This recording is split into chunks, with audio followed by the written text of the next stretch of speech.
So we'll be trying to go through both what these players are doing over the course of this game and just explaining about Offworld Trading Company very generally as we go on. Okay, first up, we are going to have the starting debt phase. NC Game Wizard, Polina, Morgan, and Trat Pingvin will all be looking through the map as we are. Everybody has the map fully revealed in multiplayer games, and then they have a starting debt price. That debt price will tick down until it hits 0, then they will start gaining bonus money. Whenever they found, they will gain whatever debt or money the game is going to award them at that particular time. So right now, if they were to found, they would gain about $40,000 of debt. This means that if you found early, well before other players, you will take on a lot of debt. That's something you don't really want to do, but you will get a very nice location that you have been able to pick out and choose exactly where you want to be. NC Game Wizard is going to drop first at about $16,000 of debt. He wants this location with high iron and high aluminum. No big right. surprise there. Yeah, it's a decent pretty good. Location. It's all right. I actually prefer the one where Trat's going bravely as an elite, just a little bit. I would actually prefer to see a scientist over there. It's close enough to the water, and you should be able to get a like a teleportation rush if needed, or water engine or something like that. And you don't have to ship it very long, but you know, Trat does like his elites, which are in competitive multiplayers the worst performing faction, so it is a little bit surprising that he picked a elite. Morgan with a nomad found looks solid, and then Polina taking the last available spot up in the top as an expansive. She's got access to water down to the right of her colony, so she should be fine right there. Yeah, it's very clear that she prioritized access to that water in particular, maybe a bit more than having great iron. I'm a little bit surprised that we didn't end up with maybe our last player in this kind of iron silicon patch. Down in the bottom left corner of the map, there's also a little carbon over there, but everybody seems to have found a location that they'll be able to be effective with this game. NC Game Wizard and Trat leading the way, both of at HQ2. Yeah, both of those players at HQ2. The only problem with this spot over on the left-hand side is you are competing with both Morgan and Trat for water access, and all you have is the mediums to work with. No highs, so I think Polina going over there makes sense. She is an expansive. She's got the 4 extra claims to work with, so she can deal with the 1 extra claim for an iron until she's all the way up to HQ5 and then rotate it out into something else. She'll be just fine. Yeah, I think she'll be just fine this game. Morgan with a bit of an interesting move. NC Game Wizard is not going to be happy about this. Morgan has claimed the 2 geothermal vents next to NC Game Wizard's base. I imagine NC Game Wizard would have liked to have taken those at HQ3 in order to put some geothermal plants on them. Those are going to generate large amounts of power once the buildings have been constructed. But Morgan decides that he can afford to take them right now. He's going to steal them out from under NC Game Wizard. Does not have the geothermal plants constructed yet. They are very expensive buildings, but he should be getting started on them in just a moment. He's going to start shipping one over now. Yeah. Yeah, I don't like going for 2. 2 is just way too greedy. I mean, NC Game Wizard's already upgrading to HQ3 while Morgan's building these geotherms.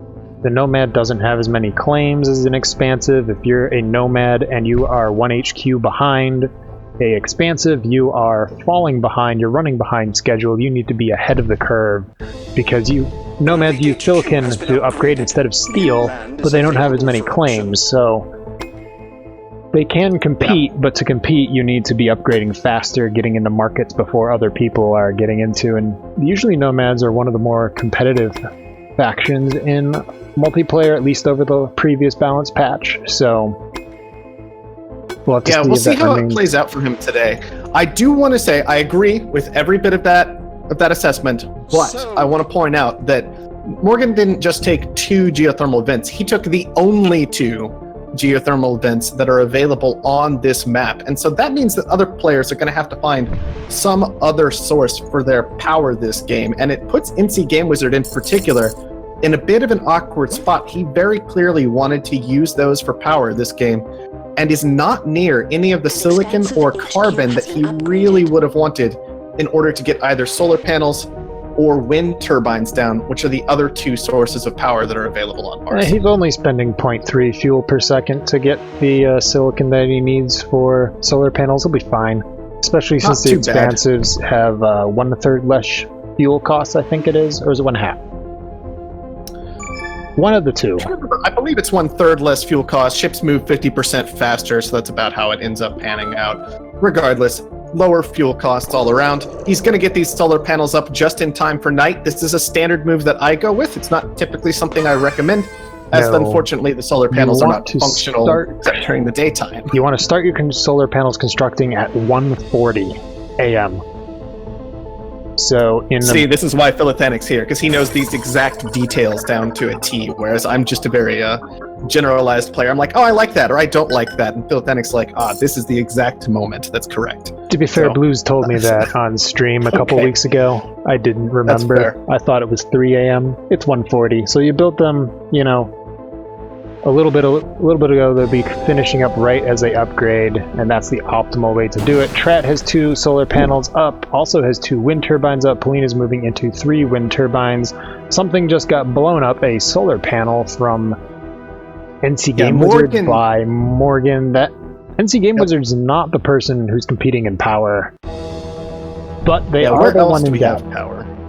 And on top of that, were they the ones who threw the dynamite? I do believe they were the ones who threw the dynamite at Morgan. So that may have been just a bit of a gut reaction of, you tried to hit me, and I'm going to hit you back. Because what happened there is NC Game Wizard made a purchase on the black market, which is these tools down in the bottom right-hand corner. Players are allowed access to this about once a minute. They have to pay some money, but they get an item that they can use against their opponents. In this case, NC Game Wizard chose to purchase, a stick of dynamite and throw it at an opponent's building. This would blow up the building, except Morgan had purchased the defensive item that's available, the Goon Squad.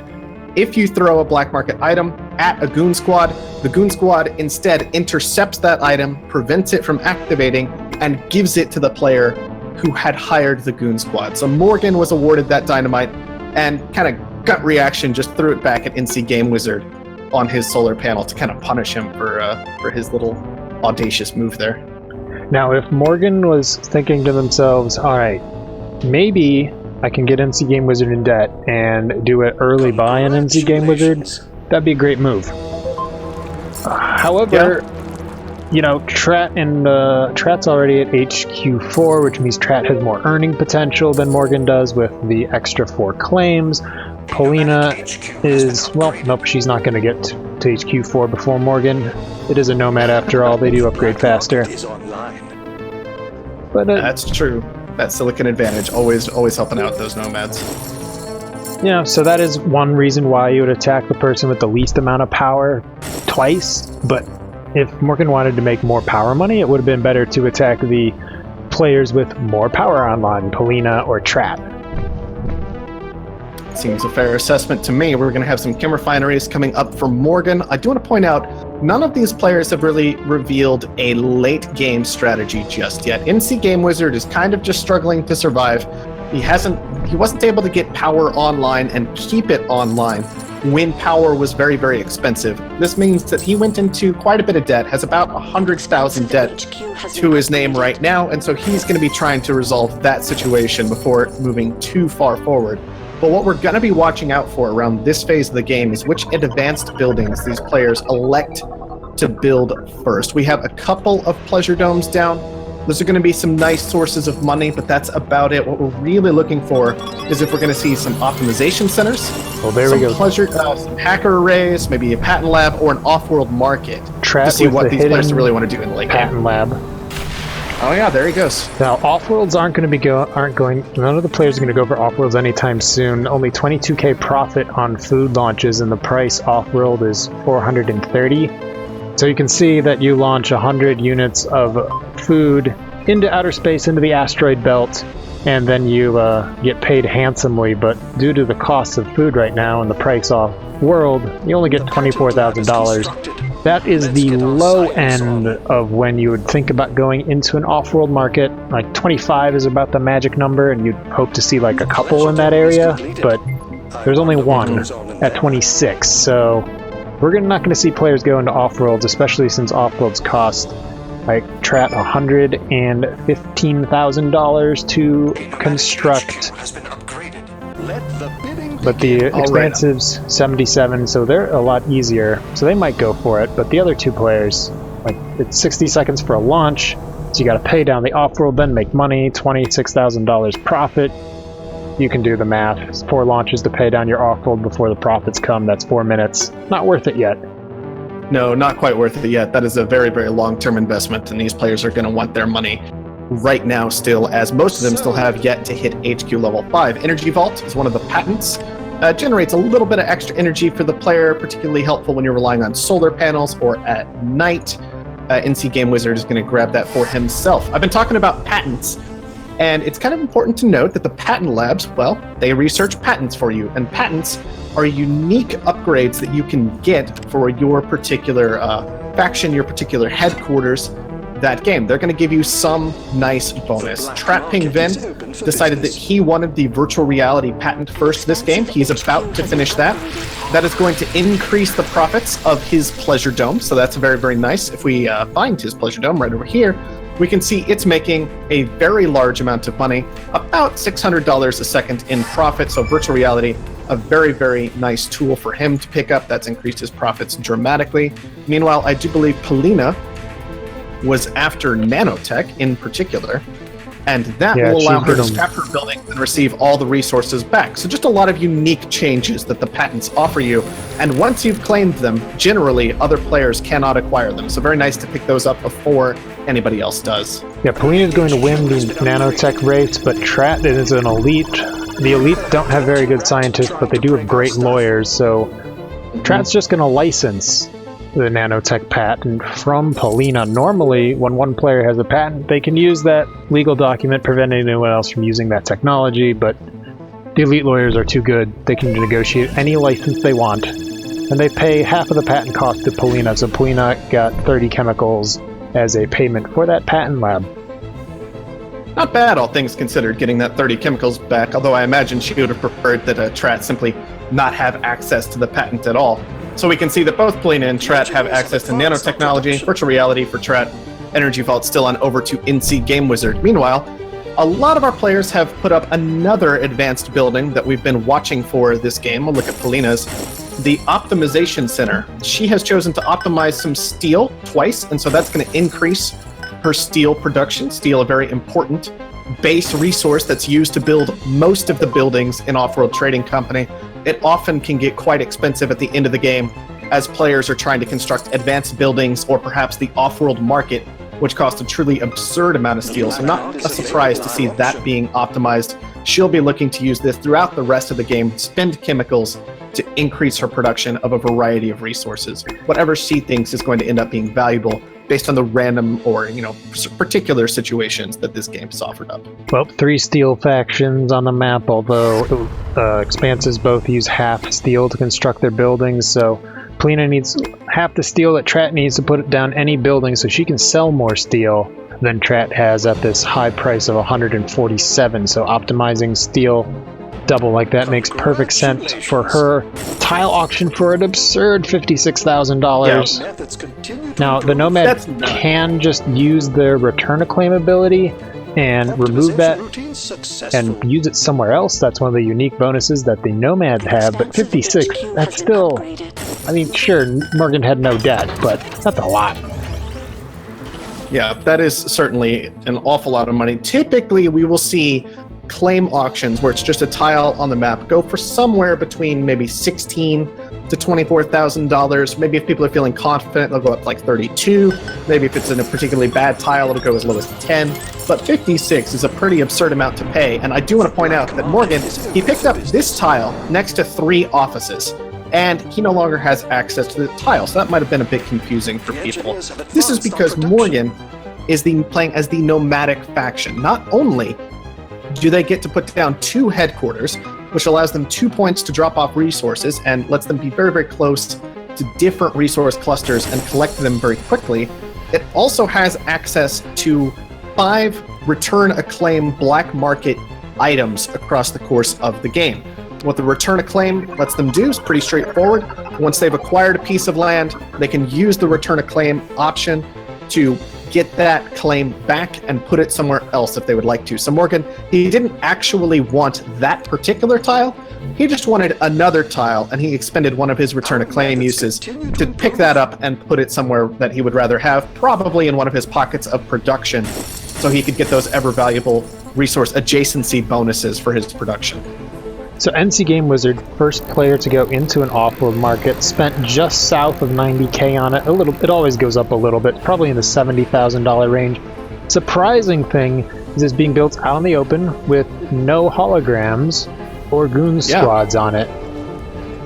Now that's a decision that I would call bold. That's my word for that. It is bold. So NC Game Wizard already in C bond rating for that debt that he has, 130,000 up there on the top left-hand side. This means that his stock price is depressed. You can see $21,000 stock price versus Polina's 25, 24, 24, 50. So NC Game Wizard's cheap, and he's building an off-world market, which makes a lot of money. So this means if I'm Trat, Morgan, or Polina, NC Game Wizard is moving very quickly to my first to try and purchase list. Which is one of those reasons why it's going to be very tempting. You don't build an off-world out in the open when holograms were, I think, 10k at that point in time. A couple have been bought. I think there were actually 6. I think they were legitimately 6. Yeah. And then like Morgan grabbed the 6, Trat grabbed the 10, something like that, because both of them are starting to move into the off-world market as well. And they're I do want to point out very quickly that for players who are unfamiliar, which I imagine is still most of you, the hologram is a multiplayer-only tool for a variety of reasons, but what it does is it conceals what a building actually is. So if I look at the game from Trat Pingvin's point of view, I can see that this glass kiln is actually a glass kiln, and this off-world market is actually an off-world market. But if I switch to, say, Polina's view and look at Trat Pingvin's base, it looks like his glass kiln is actually an optimization center, and it looks like his off-world market is actually an electrolysis reactor. So this allows you to conceal what your buildings actually are from the other players. Now, they have some tools to see through these holograms. They can either pay very close attention to prices or to building times and such, and they'll notice that, oh, that building is actually a different building. Or they can use the spy black market item, which just automatically sees through all holograms in a small area. Other reason, lots of stock happening, but very defensive so far, by the way. Another reason why you don't want to build a unhologrammed, ungoon squatted off-world market is dynamites were less than 10,000, and NC Game Wizard got their off-world market blown up with a dynamite's black market sabotage, so they have to reconstruct it, paying half its cost and half the construction time, I believe. Yep, half the cost, half the time. So that turned, this off-world hasn't launched anything yet, so it turned a $90,000 off-world into like a $120,000 off-world. Or whatever. I can't do math on stream. It was like 70, 45. Yeah, that's close enough. Yeah, it's close enough. Regardless, it's going to take that off-world quite a long time to actually make it, even with these $37,000 food launches. I do wonder if we've had players optimize food yet. This is often a bit of a more advanced play. Morgan has actually already optimized food. You can identify when a game is going long and a lot of players are going to be able to build an off-world market, that off-world market resource is going to be very valuable. So being able to optimize it early so you can build up a nice stockpile for yourself and wait until that price really rises is a nice thing to be able to do. Morgan at least has gotten his optimizations of food done. He's gotten 2 already, and he's getting a nice variety of other resources ready to go. Looks like Morgan has decided to pick on NC Game Wizard right off the bat. Those two are going to start getting into a fight. Morgan also moving into Polina's stocks. So he's kind of left himself some options, but he's also pulled a lot of attention to himself, and other players might be searching for ways to shut him down at this point. So Morgan did something a little bit how should we say, interesting. Blew up a electronics factory thinking it was an off-world, then put down a spy to double-check and make sure it actually was an off-world, and then realized it was just an electronics factory. So usually you want to purchase a $6,000 spy, which will reveal what's under a hologram before you toss the dynamite. Market is online. Yeah, that is usually the direction that you want to go. Oh boy. Spies are useful, but you gotta preemptively place them. Oh, here you go. even our good players make mistakes sometimes. So that's true. Look, there's a lot to keep track of in a multiplayer game of Offworld Trading Company, so expecting perfect play, well, it's just not going to happen today. Morgan, as I was saying, has gotten the attention of literally everybody else on the map. They are concerned about him. They want to knock him out. And so they have started buying into his stock. We can see that Morgan owns a solid block of 5 of his own stock. Another player will have to pay double price for those stocks in order to acquire them and knock Morgan out of the game. He will be knocked out when that block of 5 is acquired, but it's going to cost these players around $600,000 or so to get it done.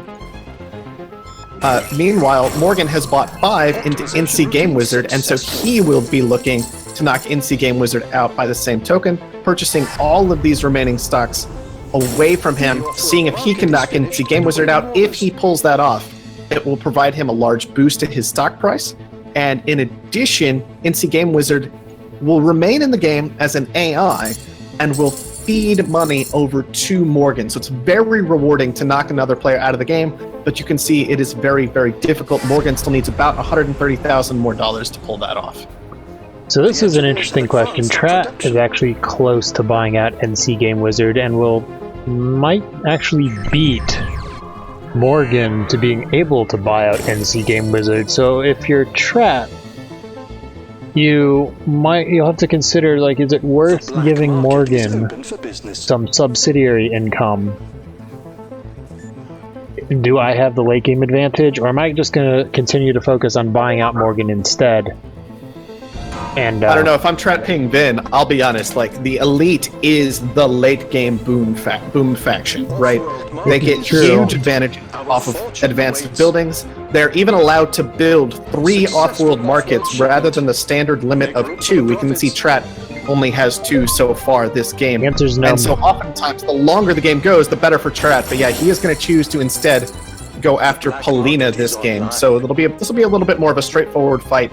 NC Game Wizard has paid off all of his debt. This has raised his stock price substantially, keeps him in the game significantly longer, but Morgan is still on the verge of being able to knock him out 95% of the way to taking NC Game Wizard down. Yeah, it's going to happen pretty close. There's that red buy button. Morgan takes out NC Game Wizard. NC Game Wizard will pay 1% of their cash on hand to Morgan every second, as Zoltar was mentioning, and for doing a hostile takeover, Morgan gets 2 more claims from the colony. The colony prefers winners, not losers. It's true.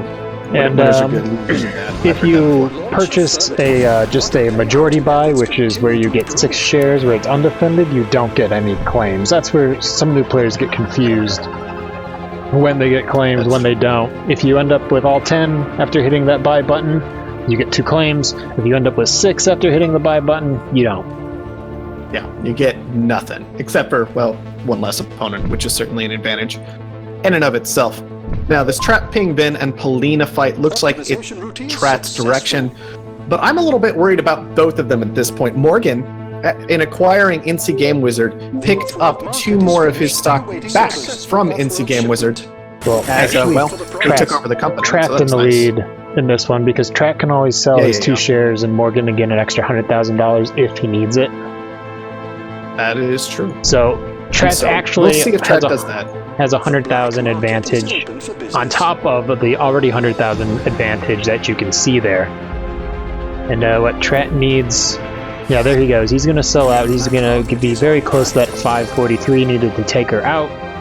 And Trat will be picking up his subsidiary right now. Yep, so we're down to just Trat Ping Vin and Morgan left in the game. This is actually an absurdly close match in a lot of ways, especially considering Morgan got to the buy first. I do think I would put the advantage slightly in Trat's favor. If we look at Trat Ping Vin's optimizations, he has 1, 2, 3, 4, 5 resources fully optimized. That means they are producing at double efficiency and double rate effectively from those optimizations. That has also granted him, as an elite player, 5 additional land claims, considering that the base amount of claims you get in a game of Offworld Trading Company is 18. 18 plus 5 is a lot more than 18 in this kind of context, and so that's going to be very, very nice. That is a huge amount of extra production for Trat Ping Vin. Morgan has a slight advantage in that his subsidiary is making a lot of money, and he's earning quite a bit off of that, and so that's very, very nice. Morgan's he also has getting, one little bit of extra stock, but yeah, the advantage in the stock game. So Morgan can close this out quickly, and unfortunately, Trat blowing up Endgame Wizards Offworld. This is a high-level play maneuver. Instead of attacking your opponent directly, whose offworlds may be defended, attack their subsidiaries' offworlds because the sub will not purchase a goon.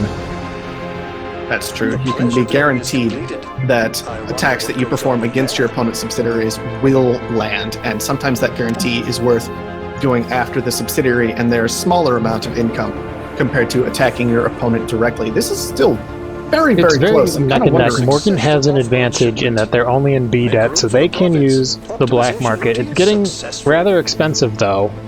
They do have that $50,000 dynamite, so if Morgan had a spy on any of Trat's offworlds and he doesn't, then it would be worth using that dynamite to deny a $60,000 launch. But Morgan doesn't know where Trat's offworlds are, and if we go look at what Trat can see, Trat sees one of Morgan's offworlds, but not the other one. Yeah, I do want to point out, though, that Morgan should have a very good idea of where one of these offworlds are, and he's just caught up thinking about other things right now, it would seem, because the hologram of Trat appears to be a farm on its own with no bonuses, no similar buildings of its type next to it, and it's right next to a bunch of reactors and a bunch of glass kilns. That should be a very, very good hint to Morgan what that particular building is. Instead, though, he's going to actually spy out the other off-world market.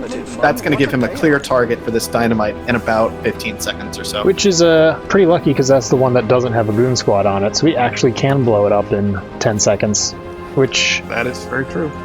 If I'm Morgan, you take a look at the prices, 73k launches, you blow it up for sure. Oh yeah, pay for sure. 50,000 to deny it, 73,000, easy, do it.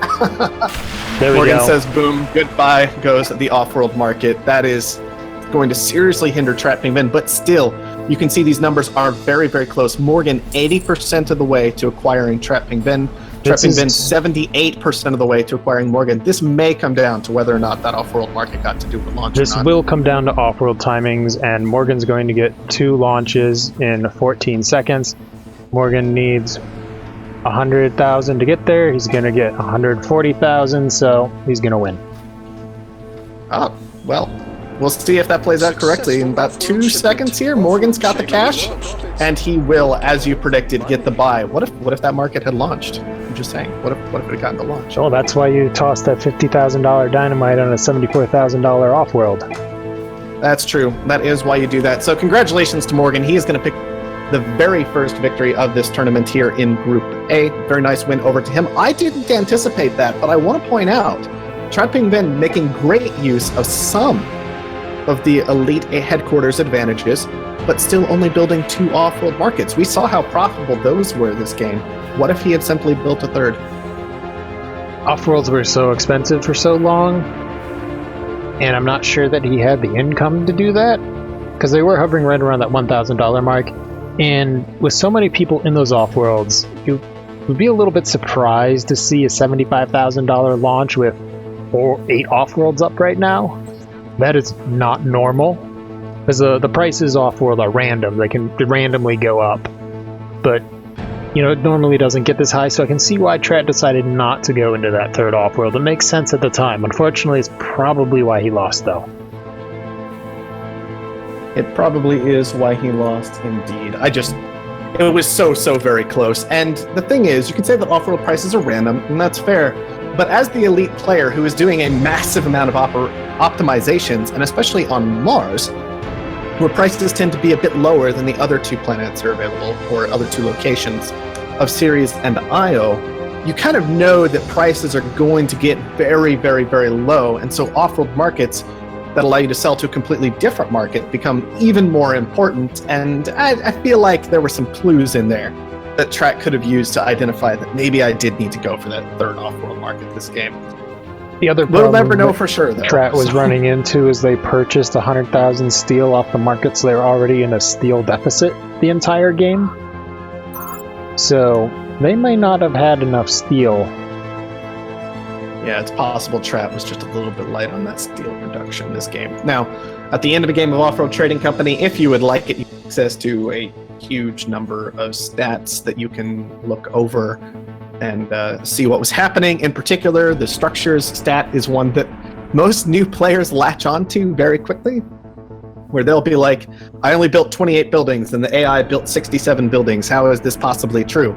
Well, the answer is that the AI and high-level players tend to rotate their buildings quite frequently so that they can continually stay in very strong markets. You'll notice that the two players who lasted the longest and did the best this game built a total of 78 and 63 buildings respectively. So very important to keep rotating that, and you can kind of see that Trap Ping Vin built a total of 11 farms this game. That doesn't mean he had 11 farms active at once, but maybe he built 3.